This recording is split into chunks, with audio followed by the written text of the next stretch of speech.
আমি কিছু বলতে চাইতাছি না, মানে বলতে চাইতাছি কিন্তু আমার ফ্যামিলি আমার বলতে দিতেছে না। ফ্যামিলি হচ্ছে মুখের এভাবে দুই দিক থেকে দুইজনে চাপ দিয়ে ধরে রাখছে। আমাকে বলতেছে যে ময়লা আবর্জনা নিয়ে আরো কথা কোক, আমার কথা বলতে না করতেছে। তারপরে বলা দরকার আম, আমি নাকি তার লাইফে বেক করতে চাইতেছি। তোর মতো ফসা ফসা আলু বুঝোস, তোর মতো ফসা আলুর কাছে আমি মাইয়া কোনোদিনও ব্যাক করুম না, ঠ্যাঙ্গে দৈরা বয়ে থাকলেও। তুই তো ফসা আলু, প্রথম কথা।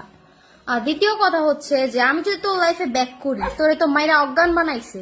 আমি অজ্ঞান বানানোর মাইর দিব না, আমি প্যারালাইজ করে এলাম মাইর দিয়ে, এমন মাইর দিব তুই কমাই যাবি গা, তুই কমাই যাবি গা এমনি উপরের দিকে তাকায়া, বুঝছস? ওই আগের শর্মিলা নাই, আগের শর্মিলা নাই, একবারে কমায় পাঠাই দিব। যদি তোর মা এন্ট্রি নেয় ওই জায়গায়, তোর মা ওষুধে মাইর খাইব।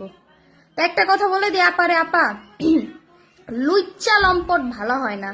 যে নারী কেলেঙ্কারি করে অভ্যাস, 12 ঘাটের পানি খায় অভ্যাস, ওর প্রতিদিন মায়ের উপরে রাখতে হয়। তাহলে আপনার কাছে একটাই রিকোয়েস্ট, আপনি সকালে এক ধাপ মাইর দিবেন, বিকালে এক ধাপ মাইর দিবেন, ওর কপালে খালি মায়ের।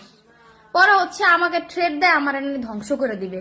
আর তার নিজের বই বললো যে আমাকে নাকি ধ্বংস করে দিবে, সেই নাকি আমার পিছনে পড়ে আছে। আমি কিন্তু তার পিছনে পড়ে নাই, আমি আমার লাইফের দিকে আমি আগাইতেছি, আমার ফোকাস হচ্ছে আমার ভবিষ্যতের দিকে। এই বিয়াদবের বাচ্চায়, মানে বিয়াদবের বাচ্চাগুলোর বাপ মারে, ওর মায়ের না, ওর বাপের গালি দেওয়া পড়বো। সরি, আমি ওর বাবার গালি দিতে চাই না, উনি অনেক ভালো মানুষ। ওর